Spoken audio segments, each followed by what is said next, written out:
할렐루야. 오늘 고린도전서 11장 17절에서 19절까지 말씀을 함께 봤습니다. 오늘 읽은 이 본문 17절부터 34절까지의 말씀은 바울이 성찬에 관한 문제에 대해서 이야기를 하고 있습니다. 오늘 읽은 본문의 말씀을 통해서 우리가 문제를 따라 행하는 자가 아니라 문제를 통해 옳다 인정함을 받는 우리 모든 성도님들이 되시길 주님의 이름으로 축원합니다.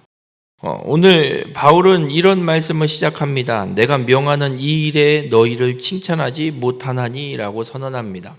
바울이 무엇인가 명령한 것이 있습니다. 이것이 무엇이냐면 예수님께서 제정해 주신 성례를 이야기하고 있습니다. 예수님이 제정해 주신 성례는 성찬과 세례 이 두 가지입니다. 그래서 바울이 고린도 교회에서 이 교회에서도 성례를 행하라는 주님의 말씀대로 세례를 전도를 해서 예수 믿는 자에게 세례를 베풀고 그리고 교회로 모일 때마다 함께 모여서 예배를 드릴 때마다 성만찬을 행해야 할 것을 이야기하고 있습니다. 그래서 특별히 이 성찬은 주님의 몸과 피를 먹고 마심으로 그리스도와 연합하는 한 몸을 이루는 이 기념식이 성찬입니다.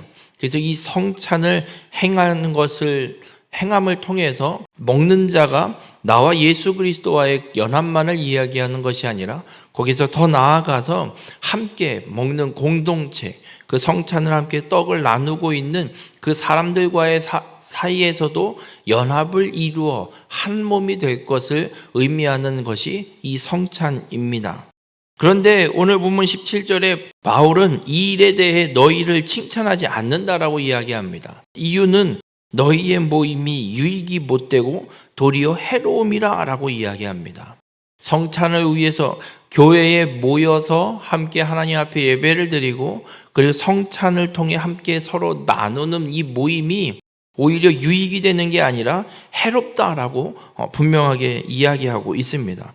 그렇게 고린도 교회 성도들은 모여서 성찬을 행하는 것이 오히려 해로운 것이기에 바울은 칭찬하지 않습니다.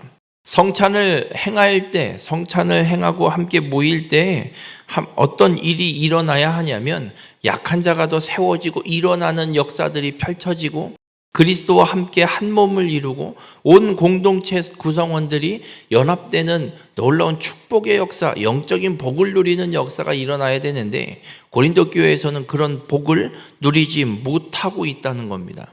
고린도 교회에서 성찬을 하면 할수록 어떤 역사가 펼쳐지냐면 30절에 보면 너희 중에 약한 자와 병든 자가 많고 잠자는 자도 적지 아니하니 라고 기록하고 있습니다. 영적으로 잠자고 죽어가는 자, 약한 자, 병든 자가 점점 늘어나고 있다는 겁니다.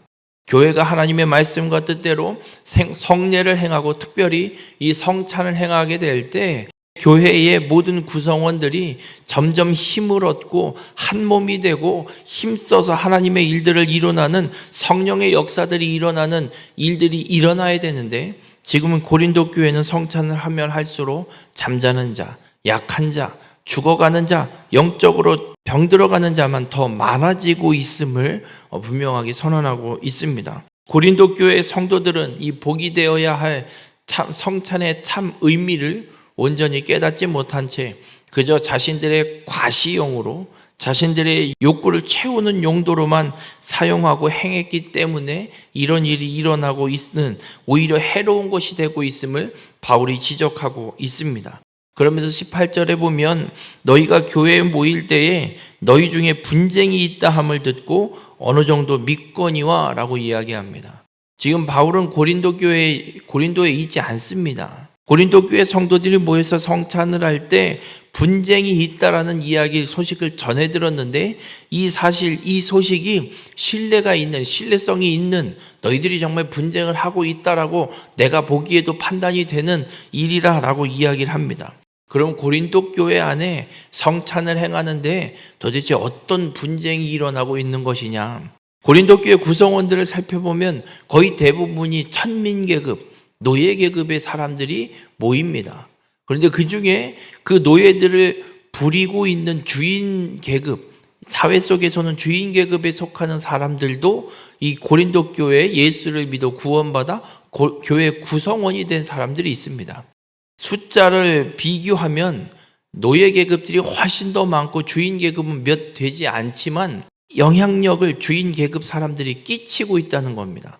노예들은 먹을 거리 돈도 없고 가진 게 없기 때문에 성찬을 행할 때 함께 식사를 나눌 때 뭔가 준비하는 것도 어렵고 이 모임에 참여하는 것도 자유롭지 않습니다. 그런데 주인 계급들은 자기들이 하고 싶을 때 얼마든지 할 수 있고 돈도 많고 충분히 음식을 준비하고 자기 편한 시간대 와서 시간 맞춰서 그 일들을 행할 수 있는 여건들을 갖고 있는 사람들입니다. 그렇게 모이다 보니 어쩔 수 없이 주인 계급과 노예 계급의 성도들로 완전히 나뉘어지는 분쟁이 일어나고 있음을 이야기하고 있습니다. 19절에 이렇게 이야기를 합니다. 너희 중에 파당이 있어야 너희 중에 옳다 인정함을 받는 자들이 나타나게 되리라 라고 선언합니다. 이 파당이라는 말은 분쟁이 일어나서 발생된 결과, 무슨 이야기냐면 분쟁이 일어나면 나뉘어지죠. 그 그룹들이 완전히 쪼개져서 패가 완전히 갈라져 버리는, 그래서 공동체가 깨져버리는 모습, 이것을 파당으로 표현을 하고 있습니다.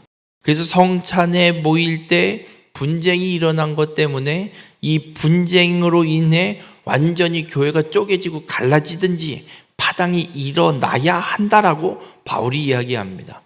여러분, 분쟁은 육체의 일임을 분명하게 바울은 선언했고 성경에 기록을 해놨습니다. 그런데 그렇다면 지금 파당이 있어야 된다는 이야기는 분쟁에서 파당을 만들어내라는 것인가?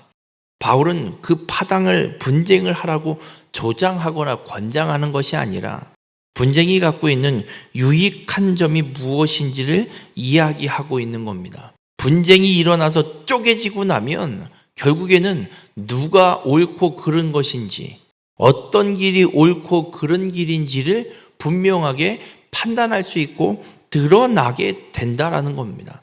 그래서 파당이 일어나야 너희 중에 옳다 인정함을 받은 자들이 나타나게 되리라. 이 옳다 인정함을 받은 이라는 말은 영적 전투에서 승리하여 진정한 하나님의 백성으로 확인된다는 의미입니다. 지금 성찬으로 모이는데 분쟁이 일어났고, 그렇다면 그 분쟁으로 그냥 얼렁뚱땅 그냥 묻혀버리고 그 상태로 계속 갈 것이 아니라 차라리 그 분쟁으로 인한 파당이 일어나 버려라. 그래야 무엇이 옳은 것이고 잘못된 것인지, 성찬의 참된 의미가 무엇인지, 우리의 성찬을 어떻게 하는 것이 옳은 길인지를 말씀을 통해서 찾고 드러내고 분명한 옳은 길이 무엇인지를 드러나게 될 것이다 라고 바울이 분명하게 선언하고 있는 겁니다. 어디를 가도 문제 없는 사람은 없습니다. 문제 없는 교회도 없습니다. 털어서 먼지 안 나는 사람 없다는 것처럼 문제 없는 사람 없고 문제 없는 공동체가 없습니다. 중요한 건 문제를 만드는 것이 아니라 문제를 통해 하나님의 뜻에 옳은 길이 무엇인지를 찾아야 한다는 겁니다. 그렇다면 우리는 어떤 삶을 살아가야 되냐면 문제가 발생하는 것, 그 문제를 따라가는 자가 아니라 그 문제를 쫓아서 함께 문제를 일으키는 자가 아니라 어떤 문제가 공동체 안에 발생했다면 그 발생한 문제를 통해서 하나님의 뜻이 무엇인가를 찾는 자가 되어야 함을 바울은 우리에게 분명하게 선언하고 있습니다. 우리 모든 성도님들, 문제가 보일 수 있을 겁니다. 그렇다면 그 문제를 갖고 따질 것도 없고 그 문제를 갖고 어떻게 해결하려고 생각하기보다는 이 문제 가운데 하나님이 원하시는 뜻이 무엇인가? 말씀 속에서 하나님이 우리에게 이야기하시는 것은 무엇인가? 그 하나님의 뜻을 찾는 자가 되시길 바랍니다. 문제를 따라가는, 문제를 쫓아 행하는 자가 되지 마시고 어떤 상황과 어떤 문제 속에서도 하나님의 뜻과 하나님의 말씀을 쫓아가는 자가 되어서 오늘 분명하게 선언하고 있는 것처럼 옳다 인정함을 받는 그 문제 가운데 믿음을 끝까지 지키는 우리 모든 성도님들이 되시기를 주님의 이름으로 축원합니다.